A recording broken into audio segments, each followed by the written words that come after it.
जैसे बाबर की मैं चलो बात करता हूँ फॉर एग्जाम्पल, बाबर को कप्तानी भी मिली। बाबर मुझे याद है 4-5 साल पहले जब उन्होंने बैटिंग शुरू की तो हमें लगा कि विराट से कंपैरिजन नहीं, लेकिन विराट या बाकी जो फैब फोर घूम रहे थे तो हमें लगा यार पाकिस्तान के पास एक नया लड़का है, ये शायद इस रास्ते पे जाएगा। वो रास्ते पे गुम कहाँ हो गए, दिक्कत कहाँ आई? पहले तो ये इसका जवाब तो वो बहुत अच्छी तरह बाबर ही दे सकते हैं, लेकिन जब मैं हमेशा ये कहता हूँ कि जब आप अपनी टीम को पीछे छोड़ते हैं, अपने आप को आगे रखते हैं ना, तो प्रॉब्लम्स आती हैं। और कहीं ना कहीं हमारे मीडिया का भी कसूर है, जैसे मैंने आपको बोला हमारे सिस्टम का भी कसूर है कि वो भी चीज़ें दे दी गई जिनकी ज़रूरत नहीं थी।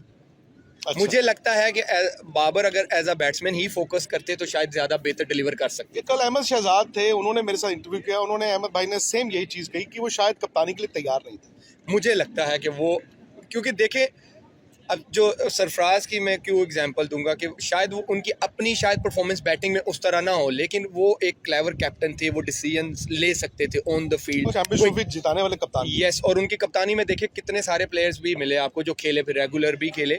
तो मुझे लगता है बाबर ना तैयार थे। एक होता है ना आज जैसे सचिन कभी अच्छे थोड़े अरसे के लिए आए कैप्टन, वो नहीं बन सके, छोड़ दिया, उन्होंने कहा मैं बैटिंग करूंगा।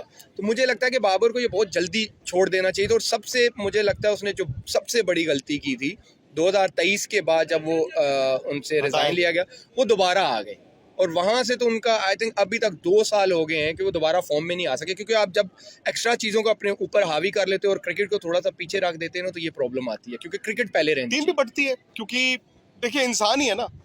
मेरी बजाय आपको कप्तान बनाया गया, 4 महीने बाद मैं फिर दोबारा कप्तान बन गया, तो आप अगर नाराज होंगे तो 4 लोग और आपके साथ तो नाराज होंगे। डेफिनेटली ये होता है कि देखिए मैं ये इसमें एक बंदे का कसूर नहीं होता ना, फिर सिस्टम का होता है कि सिस्टम ने पहले उसको हटाया, फिर वो चेयरमैन साहब चेंज हुए, पहले वो दूसरे सिस्टम ने रखा शाहीन को एक सीरीज़ के लिए, फिर मोहसिन नकवी साहब आए, इन्होंने बाबर को लगा दिया। और पहले तो लड़ाई आपने सिस्टम ने यहाँ से शुरू करवा दी कि एक सीरीज़ के लिए एक लड़का बना, वो एक सीरीज़ आ रहा, वो हट गया, एक लड़का 4 साल से कप्तान था वो लगा रहा, वो 3 महीने के बाद फिर आ गया।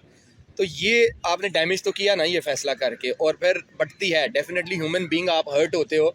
एक बंदे को 4 साल, मुझे एक सीरीज़, तो ये कहीं ना कहीं प्रॉब्लम क्रिएट होती है। लेकिन मैं कहता हूँ कि ये भी सिस्टम का ही कसूर है, क्योंकि आपको लड़कों को, मैंने आपको जैसे पहले बोला कि वो चीज़ें देनी चाहिए थी जिसके वो हकदार थे। यस, उनको आप सेंट्रल कॉन्ट्रैक्ट के पैसे बढ़ा रहे थे, बिल्कुल फेयर इनफ, मैच फीसिस बढ़ा रहे थे, फेयर इनफ। जब एक बंदा एक चीज़ आप डिलीवर नहीं कर सका और 4 साल से आप देख रहे हो कि इवेंट में वो नहीं कर सका, तो आपको नहीं करना चाहिए था।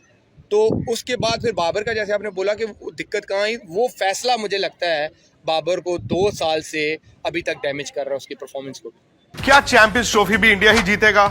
चैंपियंस ट्रॉफी की लाइव कवरेज दुबई से सीधा मेरे साथ, और साथ ही स्टूडियो में गर्मा गर्म बहस। आप भी जुड़िए स्पोर्ट्स तक के साथ इस चैंपियंस ट्रॉफी के सफर में।